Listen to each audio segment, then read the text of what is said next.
Hello cellos! Today we are going to learn how to play a 2-octave D major and B minor scale.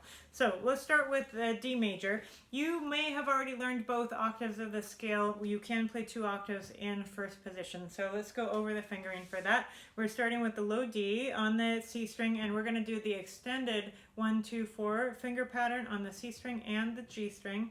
And then when we get to the D string and the A string, it's just a closed, so non-extended 1, 3, 4 finger pattern. So we'll go ahead and start with D on the C string, extension, second finger, F sharp for the fourth finger, G, extension again, and then fourth finger, and then 1, 3, 4.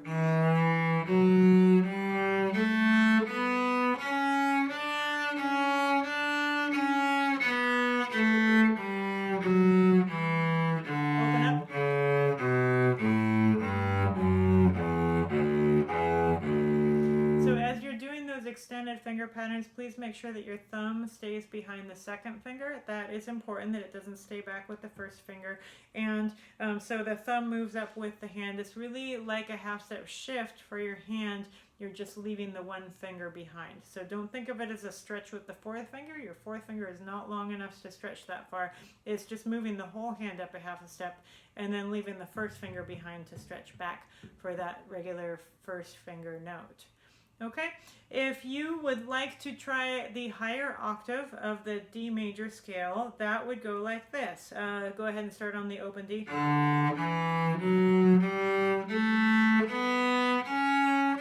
And then you play first finger here, shift. That is your harmonic. So it's G and then second finger. And then when you get up to here, you have to bring the thumb up, and the thumb should be right on the harmonic, the note that you just played. And then your first finger kind of caves in when you get there. Okay, like that. So your thumb position should look like this, with the first finger kind of caved in backwards. Otherwise, it's difficult to get the nail clear of the fingerboard. And then for this one, you have a half step between 3 and 4. So your thumb is on the harmonic. First finger, about 1 inch there. Second, and then third finger. That's your turnaround.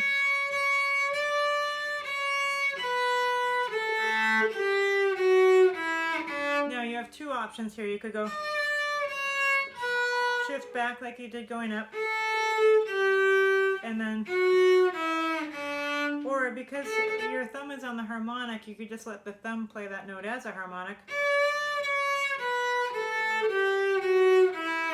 And then go back to fourth position if that's your preference. And then,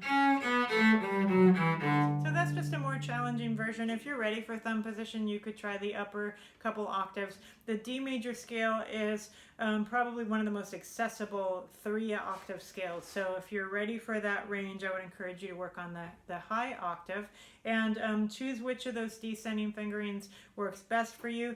Generally for major scales, it is not a bad idea to do the same fingering going up and going down, but you do have that other option with your harmonic. All right, so for B minor, we're going to start on the G string. You're going to play an extended first position. So you're going to have second finger on B, play C sharp, then open D. You're going to extend here too, because remember you have those raised notes going up for melodic minor. That's going to be G sharp and A sharp.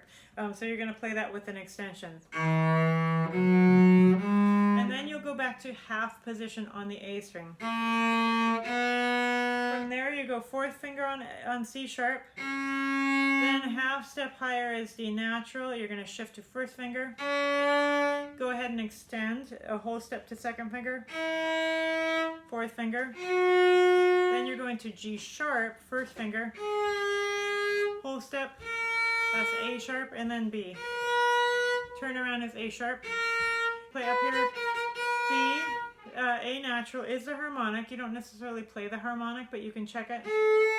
First finger. And then fourth finger for the F sharp. Second. Extend here. And then third finger. You don't have to do half position going down because you are not playing that A sharp. So just third finger for C sharp. and first finger for B, and then open.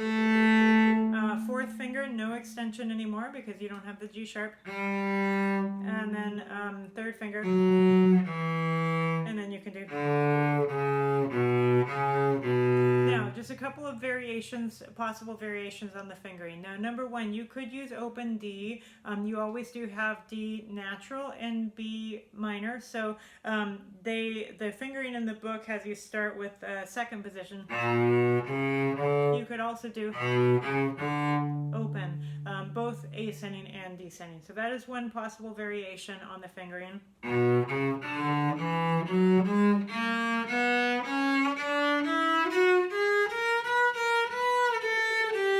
Another variation here is instead of going to fourth finger on F sharp, which is a little trickier to find, you could just do third finger on F sharp. First finger, that is a harmonic, and then go down to first position for D.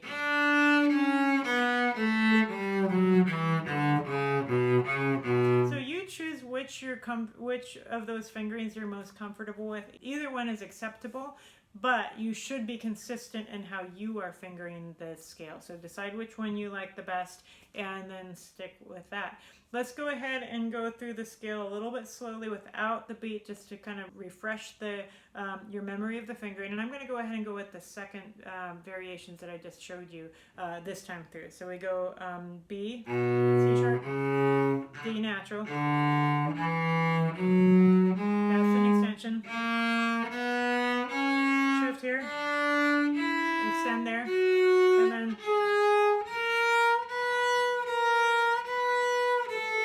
whole step there, and then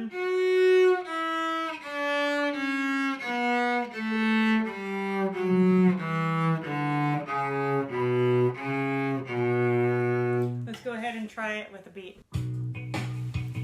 We'll go 2 beats per note. And 1, 2, 3, 4.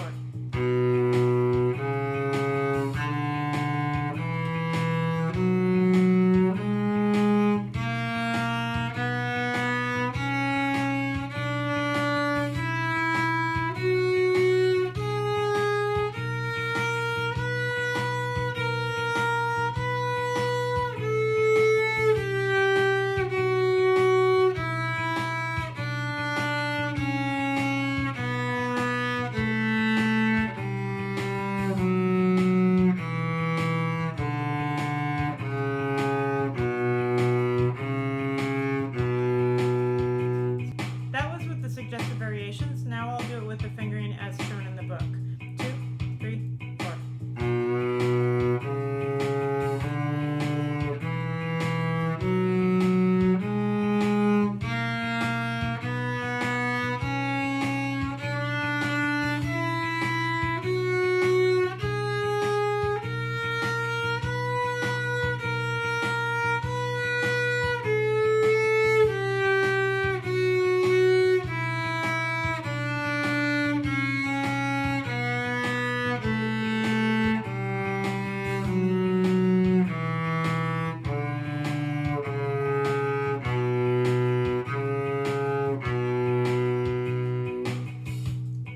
So B minor, as our most B minor scale, this is kind of challenging for cello, and often you do need to learn to navigate a different fingering going up and going down. So please choose which of those 2 fingerings is going to be simplest for you and is going to be easiest to get the notes in tune.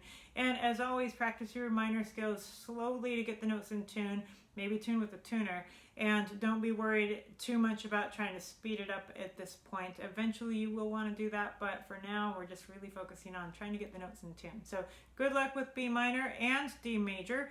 And because B minor offers quite a bit of a challenge, if you want to just kind of stick with the low version of D major, that is totally fine. But if you want to get a little bit of work in thumb position, that upper octave is there for you when you're ready. Good luck and happy practicing.